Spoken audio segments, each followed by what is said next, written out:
Bienvenue au merveilleux bureau des candidatures spontanées de la Flanders Company.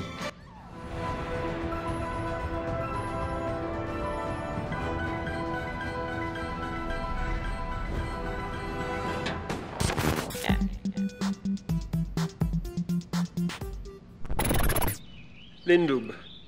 Tous les mêmes. Vous vous souvenez de l'âge d'or des web-séries? Les productions Frenchner d'une grande partie du contenu fiction de No Life, des idées à foison, une économie de moyens, des acteurs débutants, mais surtout une envie débordante de raconter des histoires, de faire vivre leur passion au travers des photosites de nos caméras numériques qui permettent même aux bourses les plus modestes de concrétiser leur envie d'histoire, de partage et de façon plus large une envie de cinéma. Et de finalement raconter des épopées qui auraient sûrement eu du mal à être portées dans nos salles obscures ou sur nos chaînes de télé habituelles, soit par manque de noms au casting, le genre peu rentable selon certaines productions, ou même seulement dû à une volonté propre d'émancipation du système et d'indépendance créative. C'est avec l'envie folle d'un projet ambitieux que le 15 juin 2016, le premier épisode de la série comico-médiévale Le Comte de Castelbajac atterrit sur YouTube. Oui. Au cours de ces 10 épisodes renommés versets, pour correspondre au contexte historique moyenâgeux de l'œuvre, et même de rappeler sa volonté d'être bien que fictif un morceau de texte sacré, amenant avec le mot verset toute la connotation religieuse et immuable qu'on lui imagine. 10 versets donc qui nous content les histoires du comte de Castelbajac dans la France du XVe siècle, dirigé de main de fer par Charles VII. Ce dernier enverra le comte de Castelbajac... Attendez, juste un truc. Je vais simplement dire le comte à partir de maintenant pour éviter de trop me répéter parce que ça commence déjà à être chiant. Charles VII donc enverra le comte au début de notre aventure porter au duc de Montmorency le message de l'arrivée dans le royaume de France des Anglais. Car à cette période nous sommes alors en pleine guerre de 100 ans. Et qui entre nous, voilà petite parenthèse, n'a pas duré 100 ans mais bien 111 ans, attention hein, de 1337 à 1453, voilà, moi j'ai bien pinaillé sur les détails et puis voilà, c'est rigolo. Lorsqu'il envoie le comte porter ce message au duc de Montmorency, il était jusqu'à ce moment emprisonné pour avoir couché avec la femme du roi Charles VII, la reine Marie. 10 versets sur 10 semaines durant lesquels les spectateurs et spectatrices suivront les aventures du comte, de ses arrêts au stand, mais aussi de quelques retournements de situation savamment orchestrés. Attendez, mais comment on monte un projet de web-série médiévale amateur en France ? Début 2015, les amis et présidents de l'association Pulp Fiction Productions, Frédéric Lafont et Kevin Morris, lancent le Ulule de leur première web-série Le Comte de Castelbajac, financée avec succès à plus de 125% le 19 avril 2015. Selon leurs propres mots, l'univers de la série s'inspire avant tout des films de cap et d'épée tels que Robin des Bois, de Michael Curtis et William Kegley, avec Errol Flynn,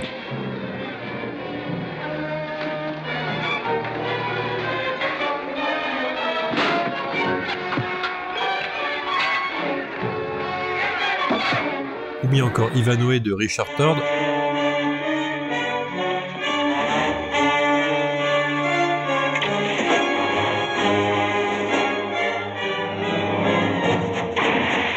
et les aventures de Philibert, capitaine Puceau, de Sylvain Fusé. Pourquoi êtes-vous habillé en homme? C'est ce que font les dames pour éviter les mauvaises rencontres. Quoi qu'il arrive, qu'on en fasse de très belles.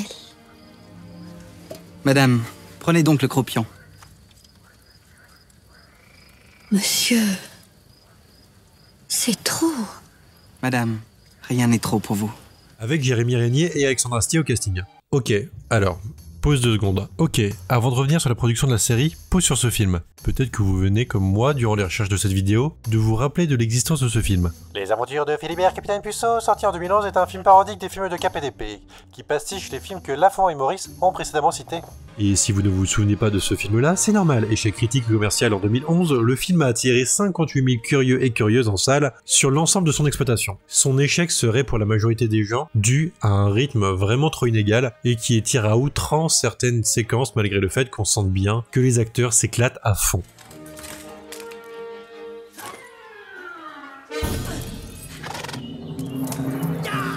Donc, la série dont je vous parle aujourd'hui s'inspire en ses racines profondes des films traditionnels de cap et d'épée, et également de la propre parodie de ces films-là. Et pourquoi Castelbajac, vous me direz? Il a vraiment existé ce gonze-là? Alors, Castelbajac est avant tout une commune française située dans les Hautes-Pyrénées dans la région rose toulousaine de l'Occitanie, peuplée d'environ 138 habitants. Ah, 139, excusez-moi. Mais c'est surtout une famille de nobles originaires de Bigorre, un comté historique de l'Occitanie, qui donne donc son nom à la ville précédemment citée. La première mention de cette famille viendrait aux alentours de 1080 de notre ère. Des membres de la famille de Castelbajac sont mentionnés dans les armées de Charles VII, commandées par Jeanne d'Arc aux batailles de Montargis, Vendôme et Beaugency. Cette série est avant tout une épopée familiale, et ce, dès sa conception initiale. Une épopée des familles Lafont et Maurice. Frédéric Lafont donc à la réalisation, coécriture, montage, effets spéciaux, le mec est un touche-à-tout, il fait tout. Il se permet même un petit cameo dans la série, ici, parce que oui, il fait aussi de la gratte. Sur les hauts de mon faucon, ne vois pas son nid faucon, mais j'espère qu'avant ce soir sera pendu le corbeau noir. Mais également sa femme, Nolwenn Lafont, qui interprète Marie d'Anjou, qui est script, accessoiriste, maquilleuse, et également responsable des plannings. Quant à Kevin Maurice, il est de son côté à la coécriture, mais également à la co-réalisation, mais aussi à la direction des acteurs. Il incarne le personnage principal, le comte de Castelbajac, son frère Sébastien Maurice incarne le roi Charles VII, et Kevin Maurice est également poète, et ses poèmes d'ailleurs sont ceux qu'il cite dans les différents épisodes de la série. Je meurs de soif auprès de la fontaine. Voici ma plus belle contradiction. Sont tirés de son livre Le roman de Saint-Fort.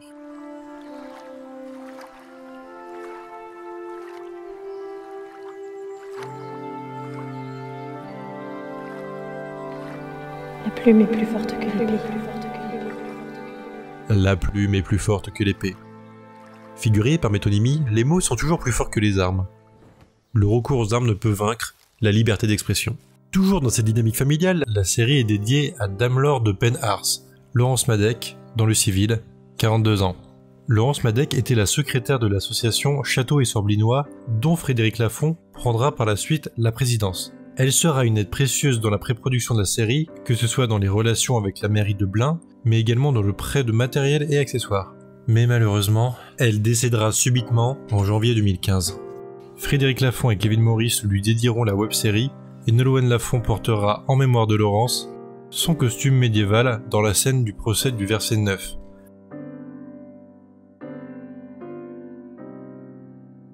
Cette volonté de proximité familiale se ressent aussi directement dans les différentes associations et bénévoles liées au projet de la web-série. Même si elles sont nombreuses, permettez-moi d'en citer quelques-unes. Les Compagnons des Loups de Valpurgis, les Saltabranques, les Fougères, parce qu'on aime bien les jeux de mots et l'humour par ici, l'Hoste du Vieux Grimoire, la Compagnie médiévale de Pontcastel, les Lames de Braise, le Château de Goulaine, le Château et Sorblinois, les Compagnons de Braillo, la Compagnie Couviaden, je le prononce sûrement très mal, flagellez-moi sur la place publique, les Compagnies de Ferlaine. On pourrait également parler du Château de Blain dont Frédéric Lafont effectue la communication, comme pour cette œuvre réalisée pour l'introduction des fresques numériques en 2014, le Château de Blain qui a servi de décor pour les intérieurs de la série, et les extérieurs fut tourné au Château de Fougères. Parlons désormais du ton de la série. Pardon. Oui, de son ambiance et de son écriture. Autant au niveau des anachronismes que des blagues, la plupart étant d'ailleurs lancées par une voix off omnisciente incarnée par la suave voix de Stéphane Alchimiste. Restera-t-il un fond de lasagne au fond du garde-manger? Qui officiait sur les Chevaliers du Zodiaque abrégés. C'est hier, mon ami, peux-tu me dire où en est l'horloge? Au 4e top, la flamme des Gémeaux viendra de s'éteindre. Il ne nous reste donc plus que 9 heures pour venger la mort de Saori. En ces temps anciens qui suivirent la mort des derniers Capétiens, où il arrivait que le sort d'un royaume se joue en 10 minutes comme une partie de Uno... Là où de prime abord j'avais pour référence comique le duo formé par Jean Reno et Christian Clavier dans Les Visiteurs... J'ai eu de la bonne pitance. Encore ces bodies de chariotes. Retournons au bois, messire. Non, il ne faut pas se battre, la panse vide. En miroir au Comte et à Clotilde, le comique relief de la série... Et surtout, j'avais fort mauvaise haleine. On m'appelait gueule de bouc. Voilà. Comme ça. Mon avis, c'est au fil des épisodes affinés pour tendre vers un lien de parenté plus proche de l'univers d'Uderzo et de Goscinny, le franco-gaulois Astérix. Quoi de plus proche en termes d'univers quand on parle de séries comico-médiévales? Suffit simplement de transposer le siècle et les personnages, et nous y sommes. En 50 avant Jésus-Christ, la Gaule était couverte de forêts impénétrables où régnait un silence majestueux. Seuls les oiseaux... Oh! Oh, oh, oh, oh. S'il vous plaît. S'il vous plaît. J'ai dit en 50 avant Jésus-Christ. Là, merci. L'univers d'Astérix et celui de Castelbajac partagent une parenté dans leur traitement de l'humour, en prenant des figures historiques connues pour les mettre dans des situations ou des dialogues qui se rapportent à l'actualité du moment. Depuis que j'ai entendu cette voix, je ne suis plus celle que j'étais. Et je vous le demande, que se passera-t-il une fois qu'ils nous auront envahis? Ils construiront un tunnel sous la Manche? Son enthousiasme ne fera certainement pas long feu.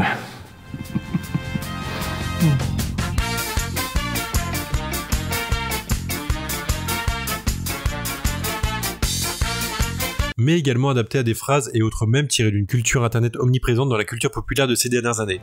Et ne vous avisez surtout pas de remettre les pieds ici, c'est clair? Braddock, je vous préviens. Attention où vous mettez les pieds. Je mets les pieds où je veux, Little John. Et c'est souvent dans la gueule.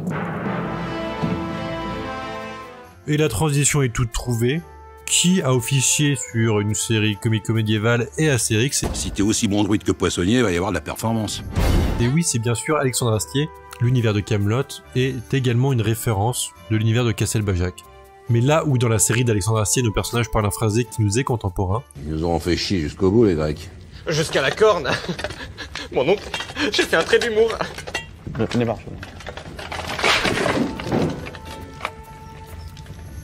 Castelbajac joue le décalage avec des personnages parlant avec un phrasé plus moyenâgeux, mais faisant référence à des événements qui nous sont contemporains. Bon, j'en étais où? À la bataille de Gerberoy, sire. Ah oui, c'est ça.